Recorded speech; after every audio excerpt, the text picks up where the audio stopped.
what's up mga kotates? Me, Ate Mariel at welcome sa Quadernos where reading is the name of the game. So kung bago ka pa lamang sa aming YouTube channel, i-click mo na ang subscribe, like, and share button para maging updated ka sa aming mga videos. So samahan natin si Super K sa panibagong araw at panibagong lesson na ating matututunan dito sa Quadernos. At ang bagong lesson natin for today is adaptation of plants and animals. So dito sa ating lesson, meron tayong part 1 and part 2 kasi meron siyang A and B na lesson about adaptations of plants and animals. So, syempre, ang unahin natin for today is letter A. So, but before we start, meron tayong bagong trivia. So, yan. Money isn't made out of paper, it is made out of cotton. For the Philippine peso, it is 80% cotton and 20% abaka. So, hindi siya papel na madaling mapunit, ganito, like this. So, naging ASMR ang ating lesson. So, hindi siya madaling mapunit dahil ang ating Philippine peso ay gawa sa cotton and abaka. So, yan. Ang ating trivia for today. So, ito na ang ating lesson proper. But before we start, syempre, gusto nating malaman ang ating objective sa lesson na ito. At ang ating objective para sa ating lesson na ito is understand how different adaptations help plants and animals live. So, let's start the lesson proper. Plants and animals live and die for millions of years because these sets of events, living things must be able to protect themselves and find food for themselves to live, survive, and produce their young. This is called adaptation. So, syempre, for example, tayo mga tao, nasa bago tayo mga lugar. For example, from Laguna, pumunta tayo ng Batangas. So, syempre, bago pa lang sa ating mata, yung lugar na yon and bago rin yung ating mga nakakasalabuhang mga tao, hindi katulad sa dati nating lugar. So, katulad ng mga ginagawa ng plants and animals, nagiging mag-a-adapt tayo ng mga bagay or mga pangyayari para tayo mabuhay at para magtagal tayo sa ganong setup or sa ganong lugar or ecosystem or environment. So, yun ang tinatawag nating adaptation. Plants and animals adapt to their environment to be able to protect themselves.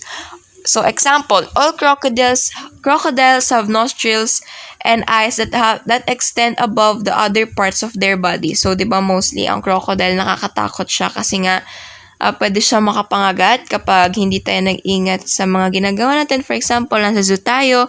So, syempre, may mga tour guides tayo or may mga guides tayo para makita kung ano nga bang ginagawa or behavior ng isang crocodile. At ang crocodile ay may nostrils and eyes that extend above the other parts of their bodies. So, yan.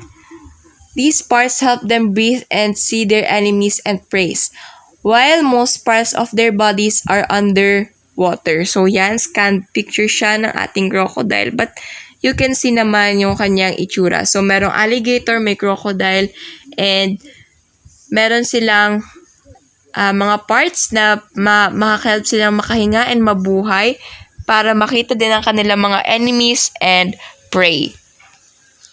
So, next one. Frogs have long legs to allow them to jump long distances and to move away from their enemies fast. So, syempre, ang ating frog ay may pa-social distancing sa ating pag-jump and meron silang mga mahahabang paa at sila ay tumatalon para pumunta sa iba't ibang places from time to time and baka layo sila sa kanilang mga enemies ng mabilis. So, yan, frogs. The black widow spiders have glossy and black body with a red mark under. It has a poisonous bite. So, sa bawat nakakasalumuhan nating hayop sa ecosystem or sa ating environment, depende na rin sa kanilang habitat. So, may mga dangerous animals and may mga animals naman na friendly sa ating mga tao and hindi sila deadly and wala silang mga lason. So, may mga iba't iba talagang mga animals kung paano sila magbe-behave or kung paano natin sila i-approach kapag nakita natin ang mga ganong animals sa ating kapaligiran or sa ating ecosystem. So yan.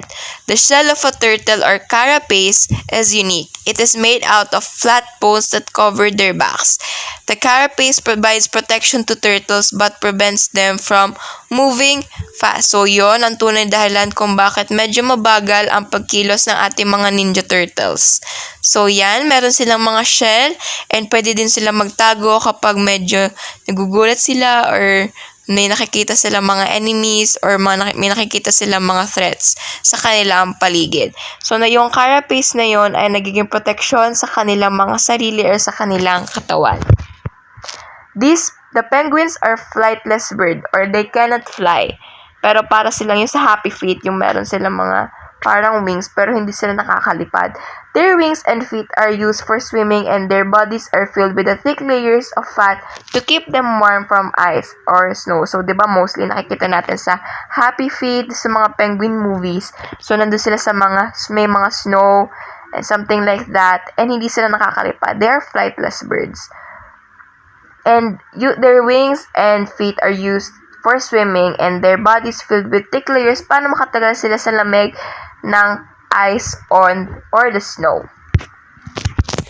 Some grasses form dense mats of fruit that hold water to enable them to survive during long, dry season.